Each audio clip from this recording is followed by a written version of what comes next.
রাষ্ট্র সমাজের ভিতর আপনি যেই পর্যায়ে চলে আসছেন, এই পর্যায়টা আসার পর আপনাকে জাতিরা আপনাকে সম্মান করে এতদূর পর্যন্ত পৌঁছাইলো, আপনি তারপর সেই জাতিদের সাথে কোন পর্যায়ে কোন আচরণ করতেছেন, তাদেরকে আপনার লাইফের কোন আখলাকটা দেখাচ্ছেন, আপনি কি সেটা এখনো চিন্তা করেছেন?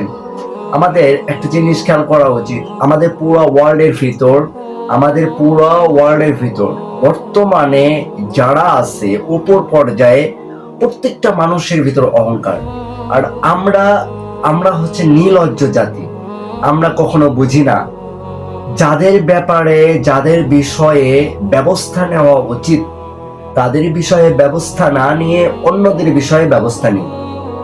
আমি তো মনে করি একজন মানুষ, পুরো জাতি যদি এক জায়গায় জোটবদ্ধ হয়, মতভেদ সমস্ত কিছু এক হয়ে, মতকে এক করে সবাই যদি এক হয়ে ঐক্য হয়ে একজনের বিরুদ্ধে লাগে, আমি তো বিশ্বাস করি পুরো ওয়ার্ল্ডের ভিতর কোনো অহংকার, তাকাব্বুর, কোনো নেশা, জুয়া, যেগুলো ছেলে মাদকের ভিতর আসক্ত থেকে অন্য জাতিকে তাদের বাসায়, তাদের স্ত্রী সন্তানদের উপর যেই নির্যাতনটা চালাচ্ছে, সেটা আর কখনো হবে না। আজকে আমি আপনি খেয়াল করে একটা জিনিস দেখব, বাসায় গিয়ে বা আপনি রাত্রিবেলা বালিশের সাথে মাথাটা লাগিয়ে দেখবেন আজকে আমাদের পুরো ওয়ার্ল্ডটা কোন দিকে চলে গেছে। আর আমার আপনার একটা জিনিস খেয়াল রাখতে হবে, যেই মানুষটা মুসলিমের খাতায় নাম দিয়ে আমাকে আপনাকে এরকম ভাবে শাস্তি দিচ্ছে, আমাকে আপনাকে অন্যদের সামনে জিল্লত করতেছে, আমি আপনি একটা জিনিস খেয়াল করব, আল্লাহ তাআলা পবিত্র কোরআনের ভিতরে বলে দিয়েছেন, ইন্নাল্লাহা মা'আস সাবিরিন, আল্লাহ তাআলা নিশ্চয় ধৈর্যশীলদের সাথে আছেন। আর জায়গায় আছে, অতুইজ্জু মান তাশা ওয়া তুযিল্লু মান তাশা বিয়াদিকাল খায়র, সম্মানের মালিক, ইজ্জতের মালিক, জিল্লাতের মালিক, সবকিছুর মালিক আল্লাহ। যেই আল্লাহ বিকাল বেলা 3 তালাতে উঠাতে পারে, সেই আল্লাহ সকাল বেলা আপনাকে 3 তালা থেকে পথের ভিখারি বানিয়ে দিতে পারে। একমাত্র আল্লাহ তাআলার কাছে এই ক্ষমতা। আপনি আমাদের ওয়ার্ল্ডের ভিতরে একটা জিনিস রয়েছে, একটা মানে যেই ব্যক্তি এসে কোনো ব্যক্তিকে রাগ করে বা অ্যাটিটিউড দেখানোর পরে সেই ব্যক্তি আবার তার উপর রাগ চাড়ে, ভাই এই কাজটা কখনো করবেন না। আপনি জাস্টলি, যে চুপ থাকি সে নাজাত পায়, একটা কথা প্রবাদে আছে, তো আপনি জাস্টলি তার কথাটা শুনবেন মনোযোগ দিয়ে, তার কথাটা মনোযোগ দিয়ে শোনার পর আপনি চুপচাপ হয়ে থাকবেন।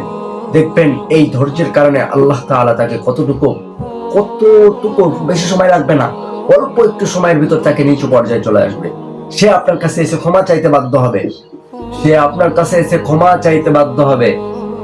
এরকম একটা আমার আপনার ভিতরে একটা জিদ করা দরকার। আর আমাদের সমাজের ভিতরে একটা জিনিস ঐক্য রাখতে হবে। আজকে যেই ছেলেটা মদে জুয়াতে আসক্ত, সেই ছেলেকে যদি আমরা থানাতে ধরাইয়া দিই, মামলা হবে, কেস হবে, জাস্টলি কিছুদিন থাকবে, থাকার পর সেই ছেলেটা এলাকার ভিতরে এসে আবারও আগের পর্যায়ে চলে আসবে। সো আমাদের একটা জিনিস চিন্তা করা দরকার, আমাদের একটা জিনিস ভাবা দরকার, অনুভূতি করা দরকার, এই জিনিসটা অন্যদের সাথে ফোকাস করা দরকার, নিজে এবং অন্যদের সাথে এটা প্রকাশ করা, বা এলাকা নিয়ে মতভেদ হয়ে এক হয়ে যেন সেই ছেলেটা আমরা বাহির না করে দিই, এলাকা থেকে বয়কট করার প্রয়োজন নাই, বরঞ্চ তাকে বুঝিয়ে, তাকে যদি শাস্তির প্রয়োজন হয় আমরা থানাতে তা না তুলে দিই। বরঞ্চ আমাদের তো ওয়ার্ল্ডটা এরকম হয়ে গেছে, আপনি আপনার যতই বড় মন্ত্রী, ওগুলো তো বাদই দিলাম, আপনার ছেলেকে রেখে আসলেন থানাতে বা মুরব্বীর কাছে বিচার চাইতে গেলেন, ভাই কোন দিকে যাব, সব দিকেই তো ভেজাল, টেবিলের নিচ দিয়ে একটু মুসাফা করলেন, সব বিচার আউট। জাস্টলি আল্লাহকে বিচার দিবেন। আর মতভেদ হয়ে যেটা হক বিচার সত্য, সেই পথে থেকে সেই পথটা আমি আপনার গ্রহণ করার পর তার জন্য একটা ব্যবস্থা নেওয়া হবে। সে যদি কথা না শোনে, তাহলে তার জন্য শাস্তি দেওয়া হবে। এরকম ভাবে একটা করে থাকবেন, ইন্নাল্লাহা মা'আস সাবিরিন, ধৈর্যের সাথে থাকবেন, নিশ্চয় বিচারটা আল্লাহ তাআলার পক্ষ থেকে আসবে ইনশাআল্লাহ তাআলা।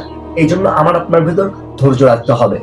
আর আমার আপনার যে নবীজি সাল্লাল্লাহু আলাইহি ওয়াসাল্লামকে আল্লাহ তাআলা আমাদের জন্য রহমত স্বরূপ পাঠিয়েছিলেন, সেই রহমতকে আমাদের লালন পালন, অর্থাৎ তার আদর্শকে আমাদের ধারণ করতে হবে।